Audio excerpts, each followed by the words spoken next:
A legend, not only in baseball, but in all of sports, has passed away.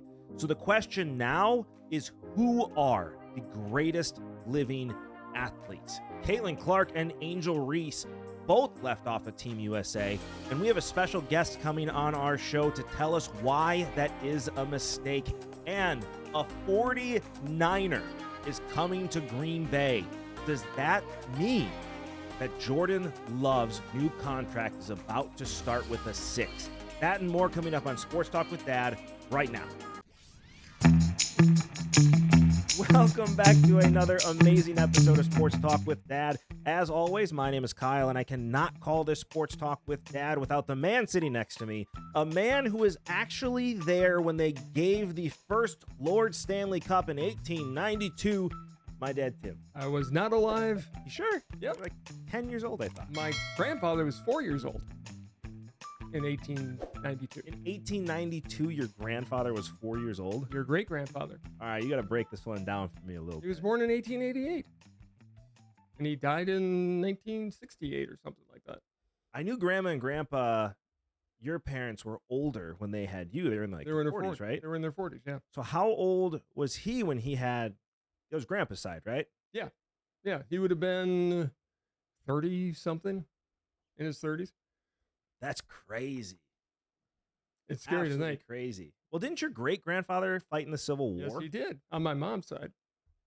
Which is going to school and telling a teacher who doesn't believe you. Well, of course she didn't. Why would she? Your great-grandfather did not fight in the Civil War. It may have been your great-great or your great-great-great, but not your great-grandfather. I'm like, yeah, it was. And here, my dad had to bring in the Civil War discharge and go, yes, his great-grandfather fought in the Civil War. Here, enjoy it. And she was not happy. Yeah, probably because you were being a smartass. I was proud of that fact. There's your answer. Did you watch the game last night? The hockey game? Yes. Of course I did. Some of the best hockey. I mean, hockey playoffs are the best viewing. There's nothing better. If you're there, it's unbelievable. Yeah. But even on TV now, they figured out the technology so you can follow the game, and it is so good. I think that's why hockey at the NHL, because there's more viewership in the NHL now than there ever has been. And I think I remember trying to watch it in the 90s on TV, and it just wasn't a good product. No. Because you couldn't see where the puck was. Right. And they tried putting that little line on it, and that was so bad. That was as bad as the box around the catchers around home plate for baseball today. I know we're going to talk about that later, but that needs to go away. I watched the Tennessee game. By the way, congratulations to one of our listeners here, Chad. He is from Tennessee. His daughter actually goes to Tennessee. Congratulations on Tennessee actually being relevant in sports again. Relevant for once. Well, they had a good football team for a while, and in girls basketball with Pat Summit there, they were great. Absolutely, they were great. But baseball, football, they've won less than Wisconsin, and that boggles the mind. I don't think that's possible. I don't think throughout history. I'm pretty sure Tennessee has a national championship at least. So do we. Just not in the major sports. It's in like track and field and volleyball. And volleyball. And a lot of hockey. A lot of hockey. It's a major sport. And men's and women's. Yes. Speaking of which. Unlike last year where Ohio State beat Wisconsin in the national championship. I got to take the shots when I can. I have to. I have to take the shots. Well, so the game last night, Edmonton was trying to erase a 30-year drought from winning a championship. And I think actually all of Canada. It is all of Canada. 31 years now. 1993 is the last time Canada.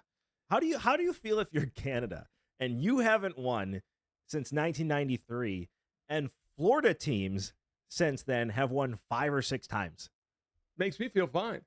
Yeah. I'm a Tampa Bay Lightning fan. I feel just great about it. I'm an America fan. Yeah. So, but it did make me America think. can win everything. I'm good. Yes. It did make me think, what are the longest droughts in other sports? Okay. So if you ask me cricket, I don't know. I'm not going to do cricket because I have no clue. But in I've got 3 teams here: baseball, football, and basketball. Okay. What is the longest drought between championships for each of these leagues? Okay. Where do you want me to start? Start with football. Okay. The Lions? They haven't been since 47. Nope.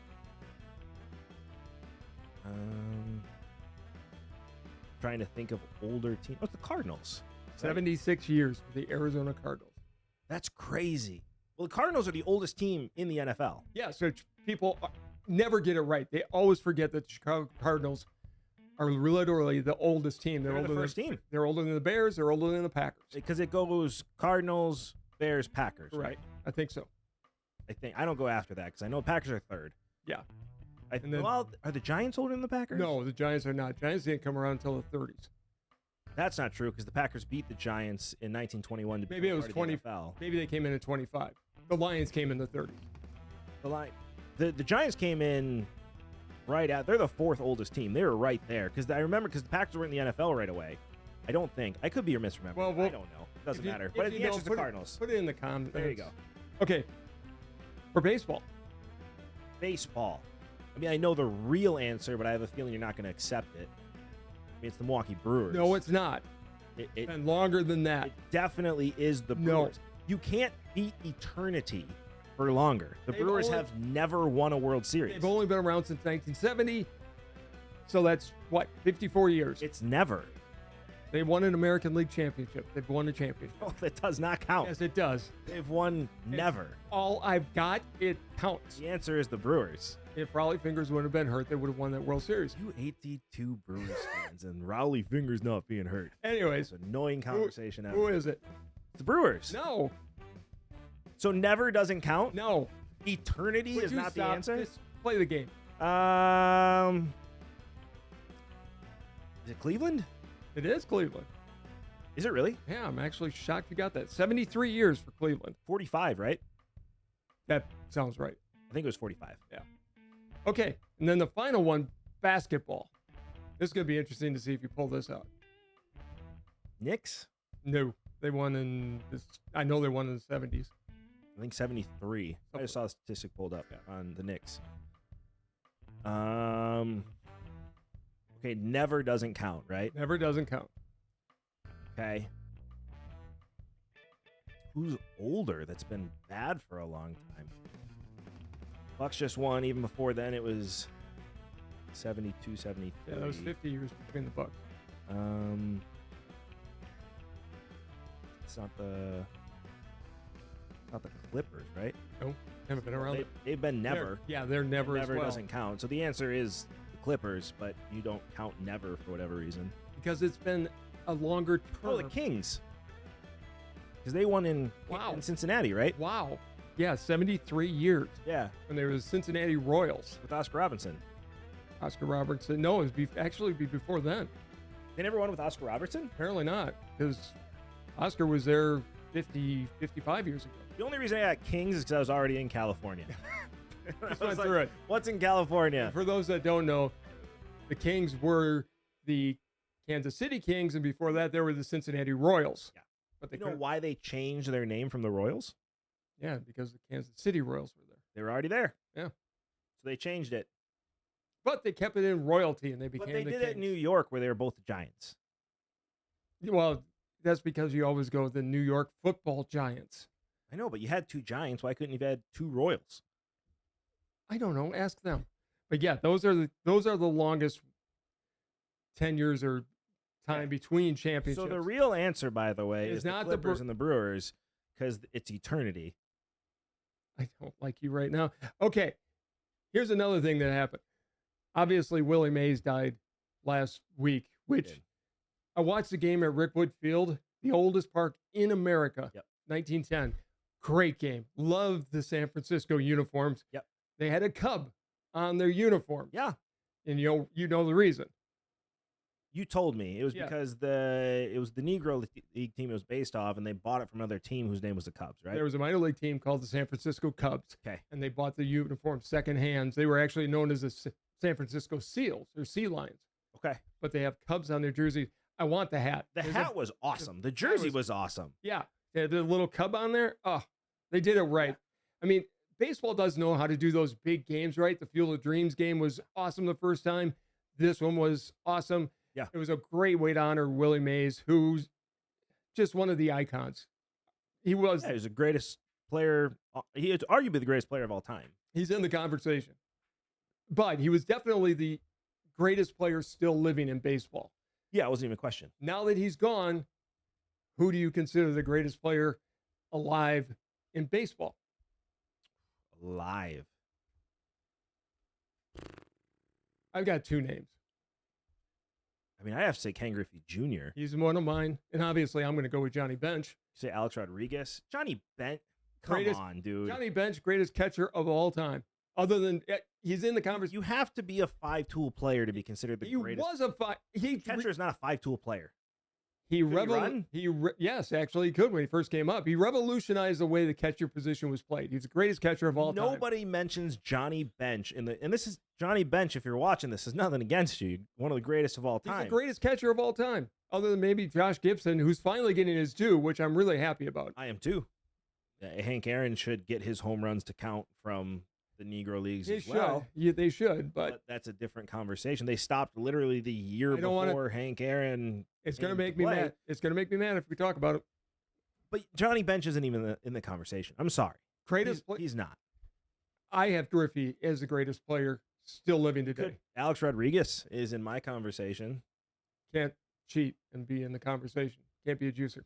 I mean, could you say, but Barry Bonds before absolutely not the steroids? Well, before the steroids, it's a different conversation. But he's the biggest cheater in the history of the planet. He's not counted. Get rid of his records. I mean, Alex Rodriguez is the greatest shortstop of all time. He would have been, and still is. I put an asterisk by Rodriguez for this reason. He was taking just testosterone. He wasn't juicing like Bonds was, putting a pharmacy in to make his melon grow. Right. Rodriguez just had mad skills in defense. He's the greatest defense player of all time. Greatest shorts. Well, he's right up there with Ozzie Smith as far as defense, but I agree with you. When you combine the power, he would have been, without the steroids, he's the greatest shortstop to ever play the game. He still is the greatest shortstop to ever play the game. He still is. No. He still is. He can't be considered with the fact that he can. Juiced. He juiced. He cheated. Baseball needed to cover that up is what they needed to do instead of ruining their own sport. Thanks, Bud Selig, for all that nonsense. Now I get morons like him that says we can't celebrate greatness. You're right. You can't, because they weren't great. He is the greatest shortstop of all time. And it's not even a question. He was by far should have. I wish he never would have went to the Yankees, because if he would have went to the Red Sox, like was first going to happen, people remember him for being the great shortstop that he was. It's what bugs me about all these Jeter sycophants that we always run into. Oh, Jeter's one of the greatest players of all time. No, he's not. He wasn't even the best shortstop on his own team. He doesn't belong in the conversation. If he was really a leader, he would have said, I'm moving to third. The better shortstop is here. He was great. He had a 300 average, hit 3,000 hits. He's a Hall of Famer. He made a lot of really routine plays look pretty difficult. Exactly. He was a Hall of Fame player. I'm not taking that away from him, but he was not one of the greatest of all time, and he should have been the third baseman and let the better shortstop play shortstop. I agree. You're not. Okay. I think Alex Rodriguez is my answer, honestly. I mean, if it's Ken Griffey Jr. is definitely mine. That list, but I don't think you can argue Alex Rodriguez as being the greatest player still living. Can't be, because he's a cheater. It's not even close, in my opinion. What about Pete Rose? Do you count him? Pete Rose never juiced, but he cheated, so no, I don't count him either. He didn't cheat. He never cheated. He gambled. That's not cheating. It might be immoral, but it's not cheating. You ruined the integrity of the game. You never knew if a game he was involved in was legit or not. So I don't think he ever bet as a player. We'll never know. I've heard reports that he did. He was a gambling addict. We don't know what he bet on. Anyways, how about in basketball? Greatest living player? Michael Jordan. I just want to make sure we give Oscar Robertson some love, because he was Michael before Michael. I mean, you could say Kareem. Kareem is up there. Dr. J. LeBron. He's still playing, so I'm just talking about the older guys. He's 40 years old. I mean, how much older do you want? In the 70s and 80s. I think Michael's the answer to that, obviously. It's Michael Jordan. I mean, for sure. But the Big O is up there in the conversation. You could say Kareem, though, too. Yes. I've heard the argument for Kareem, and I have no argument against it. He still had the greatest offensive weapon in the history of the sport. Skyhook. How about in football? This is where he gets I don't know, because it's so hard to judge greatness like that in football, because you have Tom Brady, who is the greatest champion of all time. Is he the most talented to ever play the game? No. Um, I don't. It's so hard to judge because it depends on the position and it's looked at different. I don't think you can really look at football in that same You've way. got Earl Campbell. For offensive linemen, you have Jerry Kramer, who's still around in his 80s. There's a lot of the guys. He's a Hall of Famer, and I love Jerry Kramer. I don't know if he's not the great. No, he's certainly the not. greatest offensive lineman of all time. He was on the 50th and 75th. Yeah, as a guard, for sure. Yeah. I mean, the best players are the tackles. Yeah, and this isn't me saying he's not great by any means. I mean, if we're talking guard, sure, we can have that conversation. I'm just looking for names in general. I mean, is it Jerry Rice? Is it Joe Montana? I don't think it's fair to judge football in that way because football is a weird thing where it's judged very different. Baseball, while it's a team sport. You say Larry Fitzgerald? Yeah. I mean, what he was able to do with the quarterback play he had is insanely impressive. I'll give you that. Baseball is an individual sport wrapped around in a team sport. Right. Basketball is the same way. Football is, you don't win without other people. You truly need a team. One more Willie Mays story. So he hit 660 home runs. Right. He probably would have hit a lot more if he didn't play his career in Candlestick Park, which was a notorious bad hitter's park. Did you realize that they were within minutes of having an outfield made up of Willie Mays and Henry Aaron in the same outfield? I did know that. As much as you have told me about Rowley Fingers being hurt in 1982, you have told me this story. Came down to $50. Yeah. Aaron had the contract in hand from the Giants. The Braves came up with $50, and boom. Apparently, somebody from the Dodgers went and looked at Willie Mays and didn't think he was that good. Well, I hope they never had a career after that. Then the guy from the Giants went there and went, oh, hell yeah. Yeah. And the rest is history. Because there was no question before Willie Mays died. No, he was a great. Even when Hank Aaron was alive, there was no question it was Willie Mays is the greatest living player of all time. And honestly, in my opinion, because I do think Babe Ruth is overrated by a lot of people, Willie Mays was better than Babe Ruth.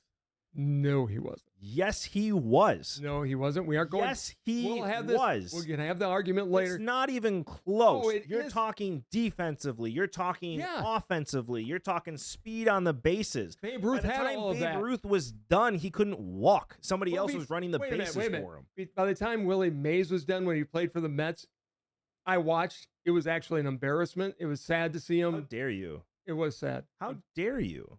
It was. How He was a shadow of his former self. Willie Mays is in the conversation for the greatest player. He could do it all. I still have a Willie Mays jersey somewhere. He would have find that. I think if he would have played, if he would have played in Atlanta like Henry Aaron did, yeah, I think he holds the all-time record. He would have probably hit more than 755, 760 now, because I'm going to include the Negro League stats, even though I think it's more than 5, but that's just me. Okay, so here's the deal with this, because I like making him angry. Oh, God. When they included the Negro League stats, they cut it off at 1951. Yeah, pretty arbitrary there, isn't it? And the reason they did that, because the Negro Leagues went to 1952. They actually went to 1960. Okay, 1960. But at that point, I would say after 1952, it was really a minor league system at that point. You're right. But in 1952, you still had great players playing in the Negro Leagues. Absolutely. Including Hank Aaron, who played in 1952. The problem is they say, well, we don't have enough stats from that, blah, blah, blah. They only give Hank Aaron credit for 5 home runs in the Negro Leagues. I'm not buying that. There's no way Hank Aaron only hit 5 home runs in an entire season ever in his entire life. He should be the all-time home run king. So if you include those, it brings him to 760 if you just give him the 5. But the reality is he probably hit at least 20. At least 20. I think his record is probably in that 775 if you add them all in. So give it back to Hank Aaron. Please. You have to.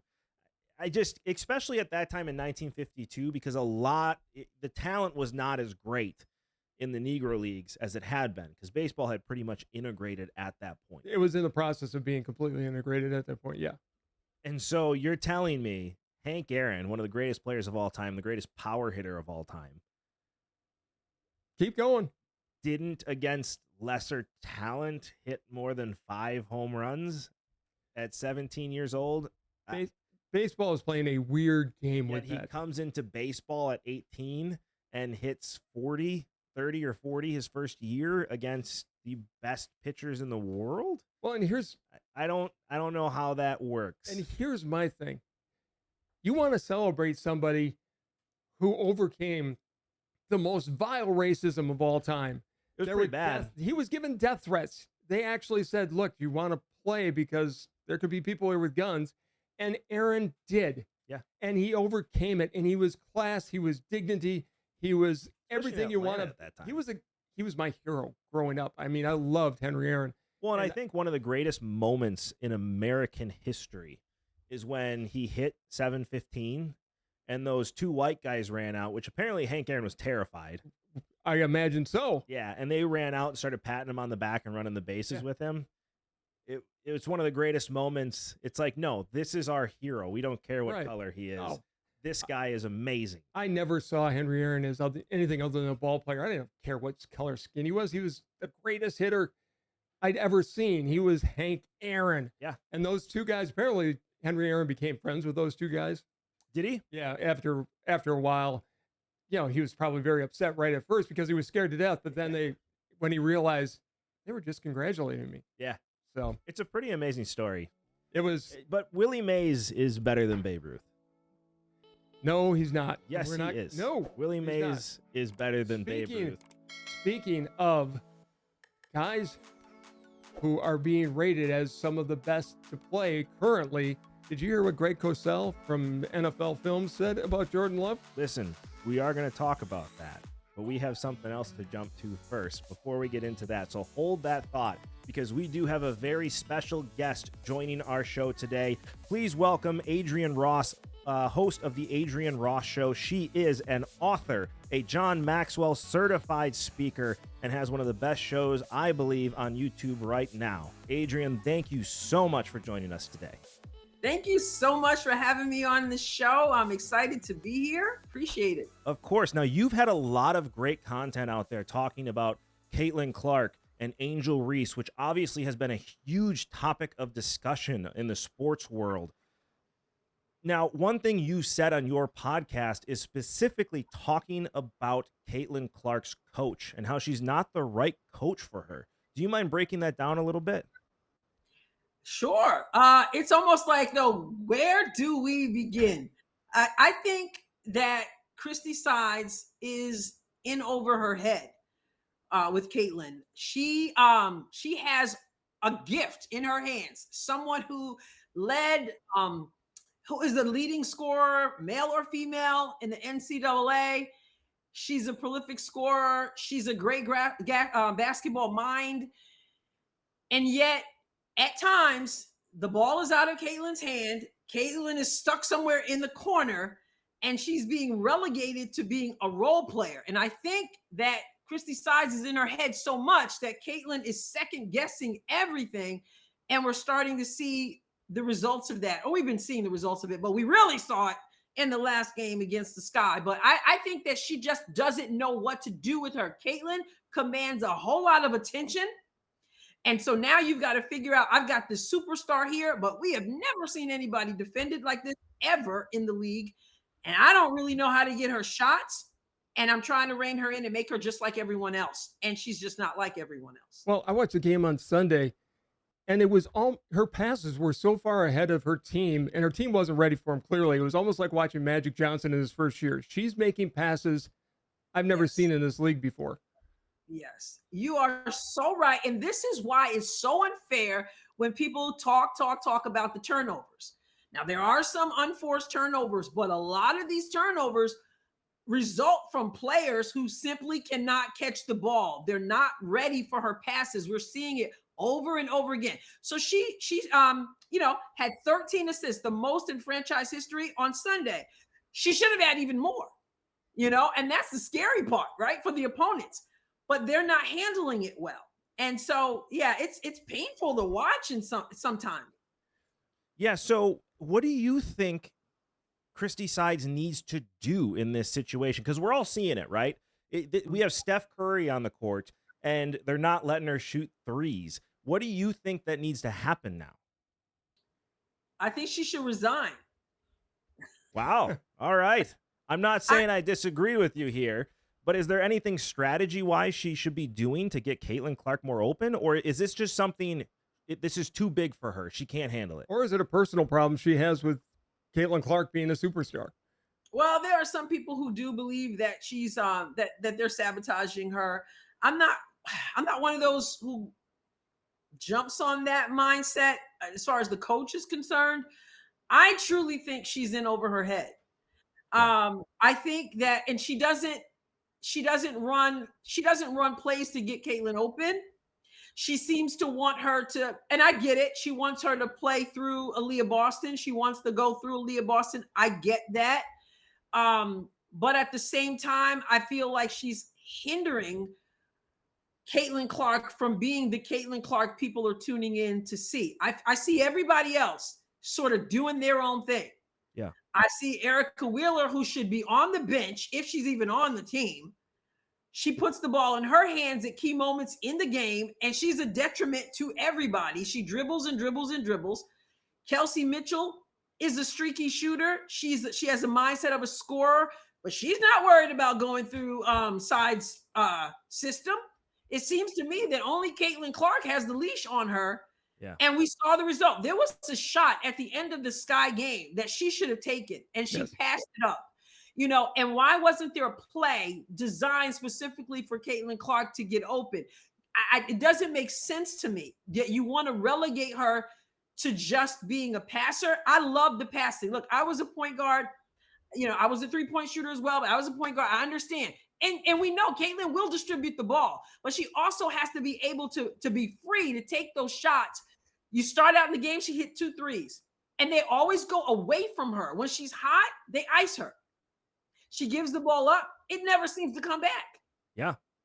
That's what's crazy, and it's so different from her college days when we saw her light it up, and it's so different. To me, Caitlyn Clark is Steph Curry, right? They're the same player. And in college, it was, we're going to draw up these plays, and you see Steve Kerr with the Golden State Warriors when they were winning all those championships. It's, we're going to draw up plays for Stephen Curry, let him run the floor, and that opened up Klay Thompson. That opened up Green. That opened up so many different players on the court, and I just don't understand why Christy Sides is not doing that.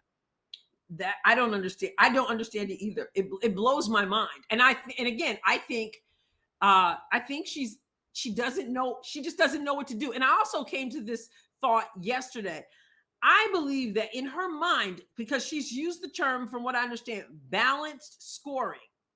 And so I think she wants to make Caitlyn just like everyone else. She wants the scoring balanced. And therefore, because she doesn't treat Caitlyn as a special talent, the players therefore don't treat Caitlyn as a special talent. As it flows from the head, right? Yep. So they're following her lead. She's obviously okay with Caitlyn giving up the ball and never getting it back because it continues. And it's a culture that the coach sets. Why is Erica Wheeler on the floor in the fourth quarter? I hear that they're best friends, she and Coach Side. So I don't know. Why is Erica Wheeler the highest paid player, from what I understand, in the WNBA? Why does Kelsey Mitchell get to do whatever she wants to do? I mean, you don't want to rein her in too tight. She's a scorer, but sometimes she's just undisciplined. She's undisciplined and out of control. And then Caitlyn is standing over there in a corner or trying to run off and get open. And then the ball they'll go in the opposite direction. This is Caitlyn Clark. Do you not understand that? Well, go ahead. I'm sorry. No, that's fine. Watching the WNBA before Caitlyn Clark didn't get the imagination of regular fans going. Caitlyn Clark is bringing millions of eyes to the WNBA because it is a different game when she's playing. She just plays differently. Exactly. The whole thing with Angel Reese, the rivalry or whatever, would be great for the league. Yeah. I don't want to see anybody get hurt, obviously, and Angel took the cheap shot. But Sunday was a great game. Came down to a 1-point game. I agree with you. Clark should have had that last shot. It probably is a different outcome. But here's my question. Adam Silver actually has brought this up. Neither one of these two players are on Team USA. Yeah. What are they thinking? These two should be the stars of Team USA. Well, I'm going to disagree with you where Angel Reese is concerned. I don't see her as an Olympian caliber player. I see improvement in her. That last game, she was phenomenal. Either that or Nalissa Smith was just that weak.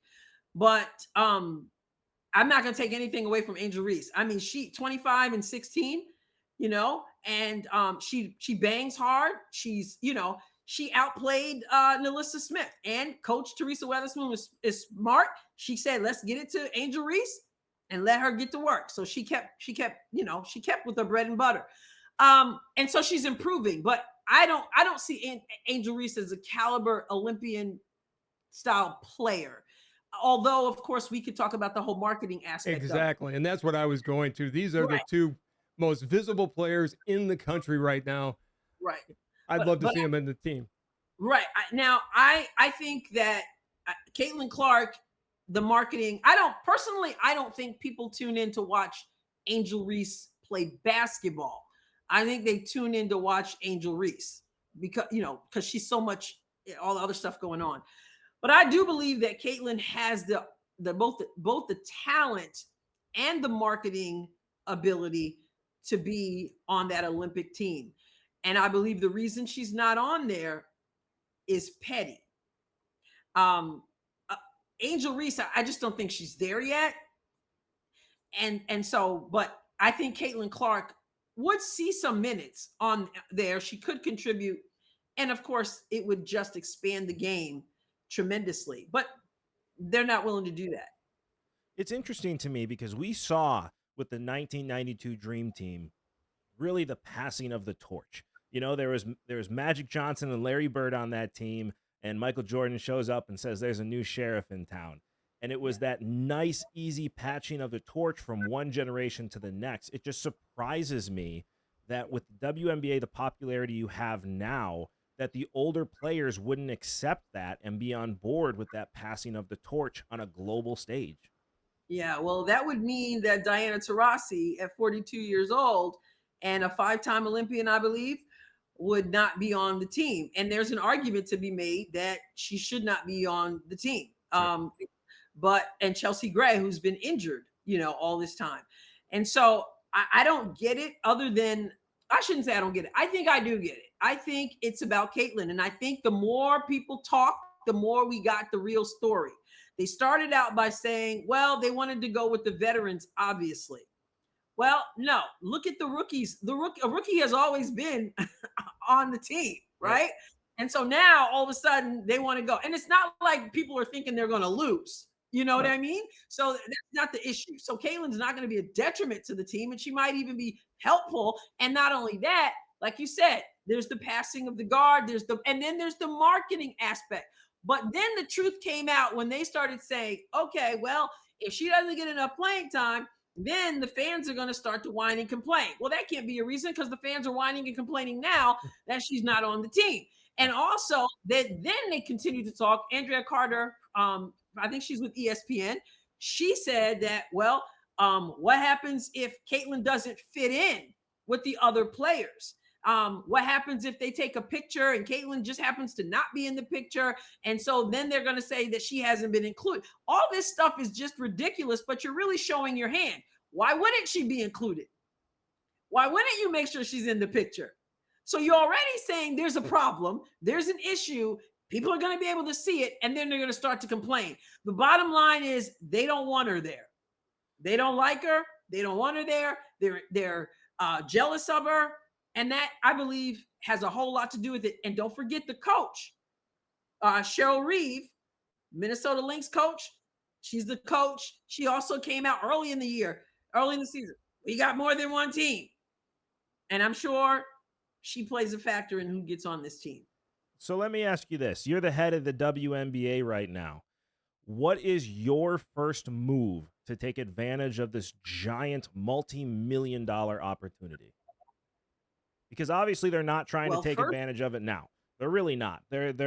Everybody in the league is pushing her aside, and you hear all the time, well, we've been here too. Angel Reese is all the time. People are watching for me too, which honestly, those two I am watching for. I watch the Chicago Sky versus Indiana Fever game because I think it's great television.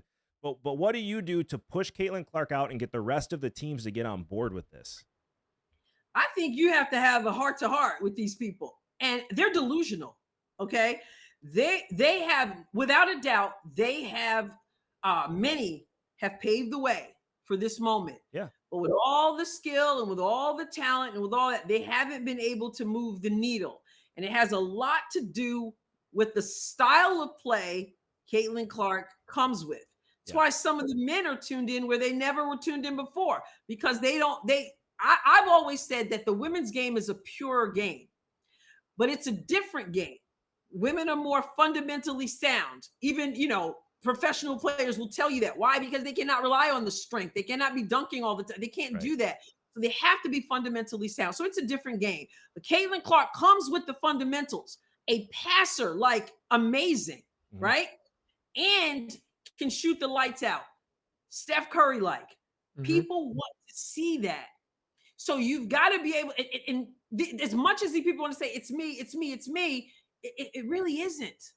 But what Caitlyn is doing, this is what they need to come to understand. Guys, what Caitlyn is doing, I have heard people say, you know what, I never knew about Arike. I never knew about Asia. But now that she has brought the eyes on, now I'm learning to respect the people who are playing now. And not only that, now I'm learning to go, okay, well, whose record did she break? Like in college, now I want to go back and find out about those people who paved the way. So you've got to ride that wave, but you've got to set egos aside. And I truly believe that there are a lot of people in the league who would rather go back to basic obscurity and live in their delusion and not have Caitlyn overshadow them. They would prefer to lose in the big picture to make them feel like it's me too and all that. And it's really sad, because this is a moment that they could capitalize on. But I'm afraid that they're going to miss out. That'd be sad, because and you said it, she's brought guys watching the WNBA for the first time because her game is so different and entertaining to watch. Yeah. Absolutely. You're not even joking. Well, Adrienne, thank you for your time today. I tell you what, I need you to tell everybody where they can find you, because you have an outstanding show. Thank you so much. Well, I am the Adrien Ross Show on YouTube, so please subscribe there. I'm also on the podcast platforms, but I don't do all the basketball stuff on the podcast platforms. I also have a Substack, adrienross.substack.com. You can follow me there. And so on Twitter, Adrien2012, and some of the other some of the other social media platforms, but YouTube and my Substack. Great. We're going to include the link to your show on this video, so you'll be able to see it down in the comments. Make sure you tune in. Honestly, guys, we found Adrienne, and we have her on our show for a reason. It is a heck of a podcast, and you need to make sure you're tuning in. Adrienne, thank you so much for joining us today. Thank you both so much. Keep up the good work. I will say, with all that conversation about the WNBA, if they are smart, Angel Reese and Caitlyn Clark could become the next Larry Bird and Magic Johnson. They could be. I'm not sure the WNBA realizes what they have, and I know for a fact they don't know what to do with it right now. They don't, but I agree with everything Adrienne says. Before, though, we were talking with Adrienne, you mentioned something about Greg Cosell. Yes. So Greg Cosell came out and said that Jordan Love is skill and athleticism-wise one of the top 3 or 4 quarterbacks in all of football. Hall of Famer. Not yet. But everybody's agreeing with me now. Okay. Do you really put him in the top 3 or 4 after 9 games? Yep. I'm not biased at all. Not at all. Not at all. I mean, Patrick Mahomes is more athletic and has more skill. Sure. Lamar Jackson, Josh Allen. Lamar Jackson hasn't shown he can be a passer. Athletic-wise, yeah, sure. Skills in the passing game, I don't know if I can agree with that. How about the new quarterbacks coming in this year? Caleb Williams. Show me something. Jaden Daniels. Show me something. Okay. They haven't played a snap yet. This has been the most overrated quarterback draft class we've had maybe ever. Herbert? Say it right. We'll see what he can do now. I mean, he's very talented. Yeah. He's extremely talented, but he hasn't put it all together even for an 8-game stretch in the NFL. I love what Jordan Love did, and I love what he's done in this offseason where he actually spent time with Drew Brees. He's not resting on his laurels. Right. He's still working really hard. He is. By the way, congratulations, Jordan. I know you just got engaged. Yeah. But I can't put him up there yet. But it does lead me to believe after hearing that, I hate to say this, I really do. Because I think you're going to be right, and his contract is going to start with a 6. Yeah. I've been saying that for 3 months. The Packers should have signed him immediately after Aaron Rodgers. No, Goff. Oh, after Goff signed? Yeah, they should have signed him before Trevor Lawrence. Yes, they should have. And now they're sitting there, and if I'm Jordan Love, and they can work the numbers any way they want. They can. It'll be a 5-year deal. Probably. $300 million with a lot of it guaranteed.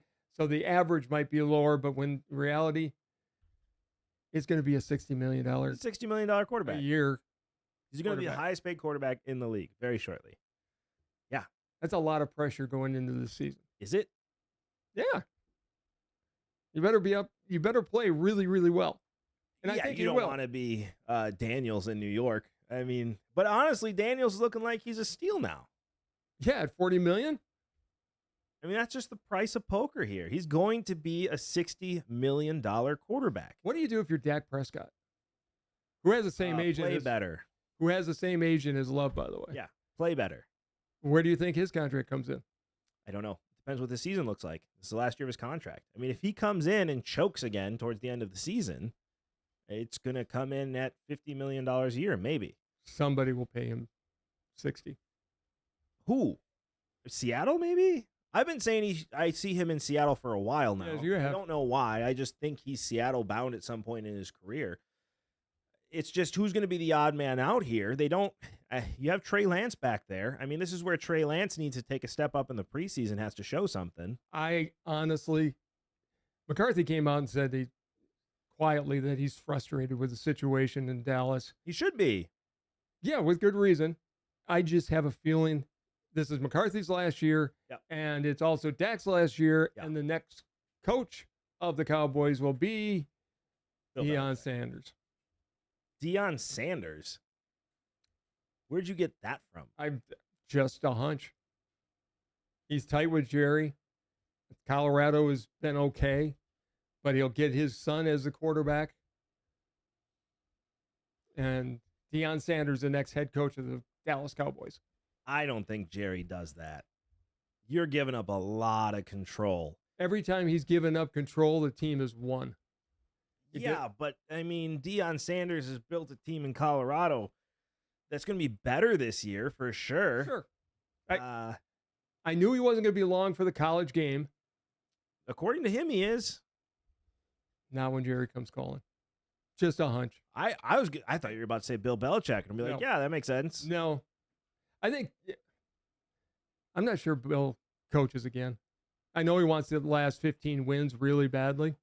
Yeah. But I think if Jerry's got a choice, I think he's going to grab Deion. Because that's okay. This is one of my random predictions. Normally, I'm the person saying this stuff. I've thought it for a long time, actually. It just makes sense. It's a Dallas thing.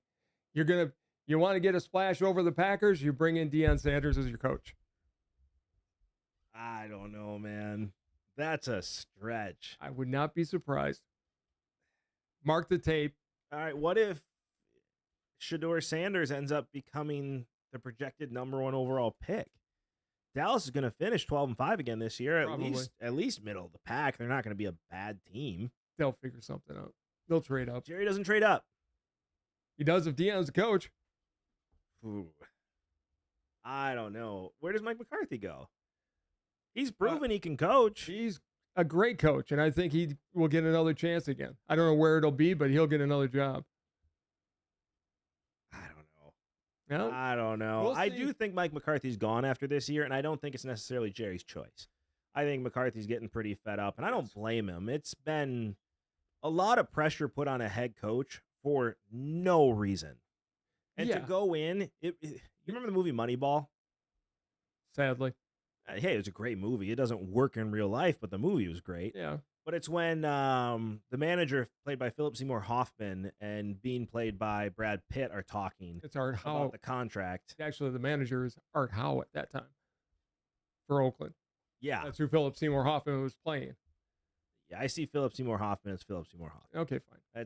That's where I'm at. He was playing Art Howe. But he was playing Art Howe.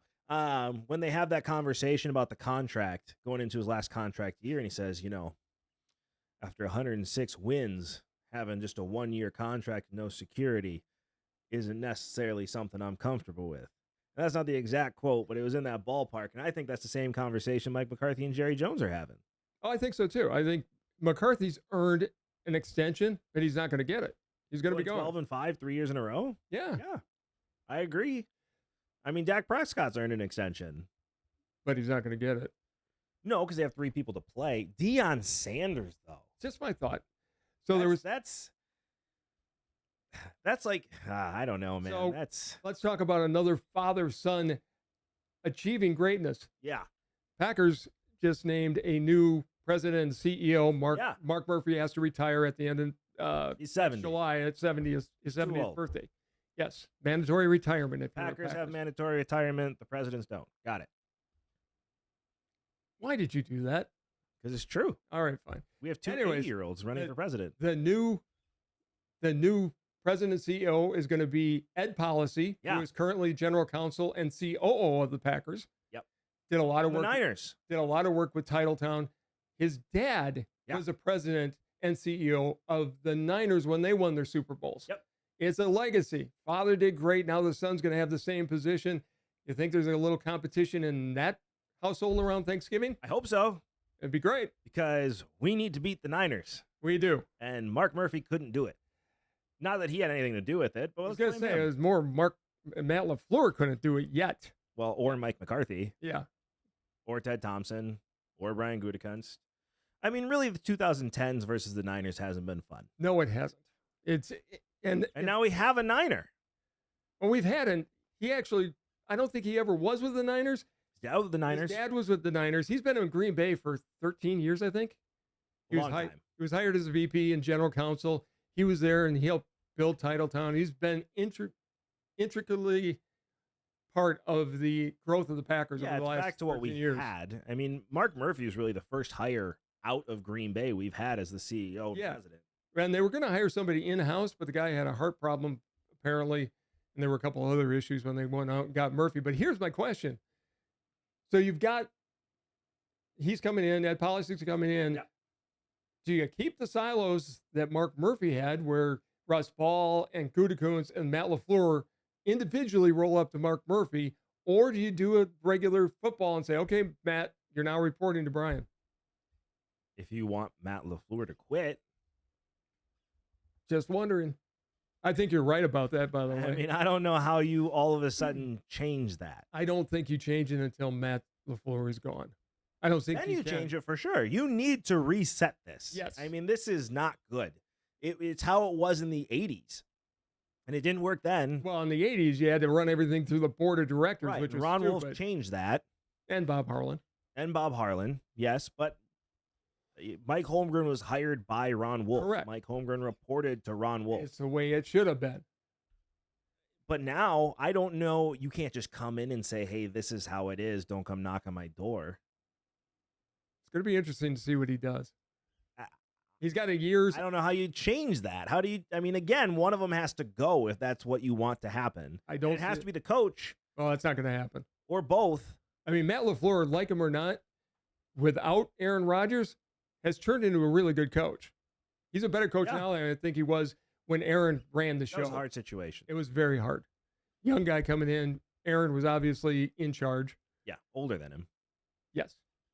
It was a rough situation. I got to imagine Aaron Rodgers isn't the easiest guy to coach at this point. You think? And Jordan Love, however, you've seen it's been a much more flexible offense. And Jordan Love, when he finally took control of the offense and said, I'm doing this, they were clicking on all cylinders. Not yet. Give him a gold jacket. Hall of Fame player. I hope you're right. But here's the question, though. Okay, this guy's coming in. You got a contract coming in. And I think that's what, now that that's actually been announced, I think that's what they were waiting for They're like, we're going to get this squared away on who the new CEO and president is going to be after the draft. And then we're going to take care of Jordan Love. And it was always going to be Ed. I mean, they did a search committee. They did everything, but it was going to be Ed They Policy. have to. It's a publicly owned company. Correct. But Ed Policy was the perfect choice. Yeah. He knows the Packers. He's part of he's been there working for 13 years. He gets it. It's a complete squirrel moment, but it's in my head and I'm going to do it anyway.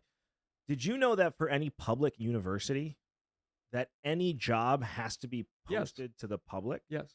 And so like head coaching jobs? Yes, they're all posted. Anybody can apply. Right. And they do. And they do. And they do. Like you and I could apply for the head coaching job at any public university. Right. Yep. That happened in Madison when they brought Luke Fickell. Luke Fickell, thank you. Speaking of squirrel moment. Yeah. Luke Fickell came over. No, and it was not open. Luke Fickell. It was Paul Christ. Because Luke Fickell was hired mid-season. Still had to open it up. Did they? Yes, it's public. I remember that. I mean, it was a done deal, obviously, and they have ways of making things work, but yes, it was open competition. That's crazy, though. Every public But university has to have basically open calls. Anybody They could can apply. open it for like 24 hours. And I'm sure that's what they do. Yes. I mean, they know who their next coach is going to be before they open it up. But if you get within those 24 hours, they have to interview you. Like state law says they have to talk to you. Sure. And I'm sure they did. Right. You have to. It's state law. Hey, Fred, thanks for replying. We've already got our coach. Appreciate it. I just thought that was crazy. I didn't realize that till very recently. Public university. They probably have to do it at that place. So The Ohio State University? Probably. Yeah. But people know they expect championships there. You know, I mean, in Wisconsin, you can have some random person coach the team. It'll be the same results. no, they wouldn't. Really? You would still lose. We're not going to lose.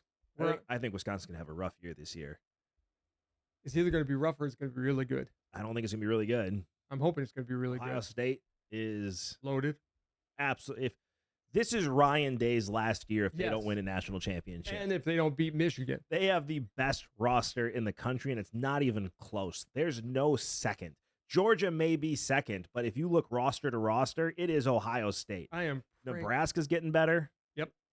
Rutgers is all of a sudden playing pretty good. You're forgetting USC, Penn State, Oregon.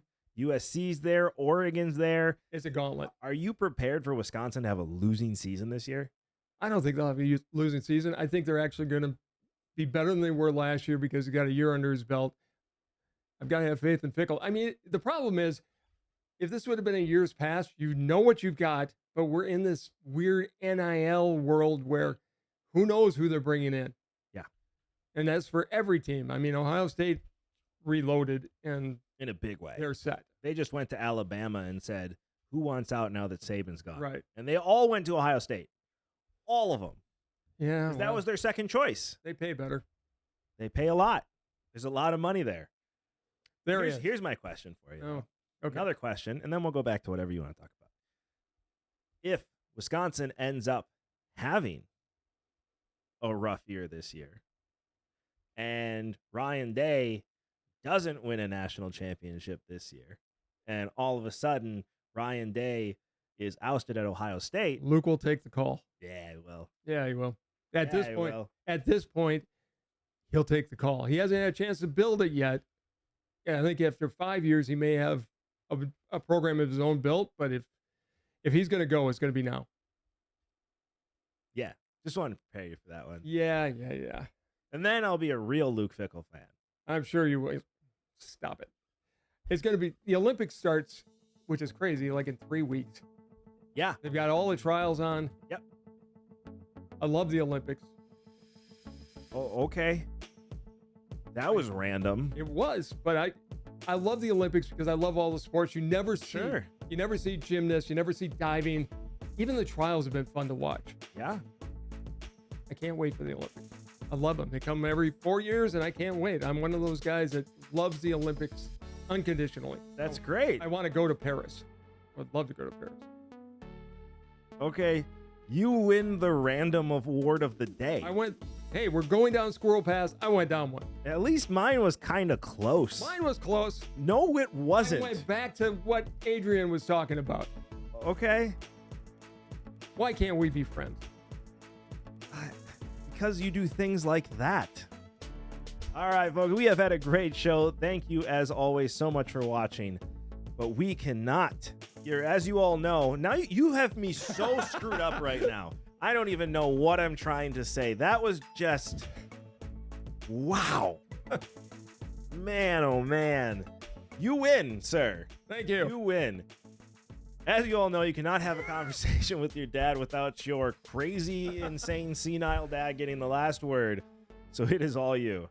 So we live in a very divisive world. If you're a Vikings fan, you can't just not like the Packers and go to a game and have fun conversations with Packer fans. You have to hate Packer fans. If your kid is playing Little League and a 14-year-old umpire makes a call you don't agree with, whether it's right or not, you have to scream at the kid. What are we doing here, folks? And it gets worse with politics. If you've got an R behind your name, that means if you've got a D behind your name, you're gotta hate that person. A friend of mine went on a meet and greet, and he's a Republican. The woman found out about that, and she threw a drink in his face and left. I had a lot of friends when I was kids. We didn't agree on politics, but we used to get along. You find ways to do it, and you find the common ground. Still good people. We've got to get back to that. It's coming up on the 4th of July. It's Independence Day for all Americans. Try to have some fun and try to lighten up a bit. Enjoy sports, root for your team, but don't hate the other team's fans. Even if they're Ohio State fans, they're probably good people. Give them a shot. That's it. I'm still spinning from you going NFL coaches to I'm excited to watch the Olympics. I am. Can't wait. Had to get it in. We're going to talk more Olympics probably next week. I have a right to hate any Vikings fan I want, by the way.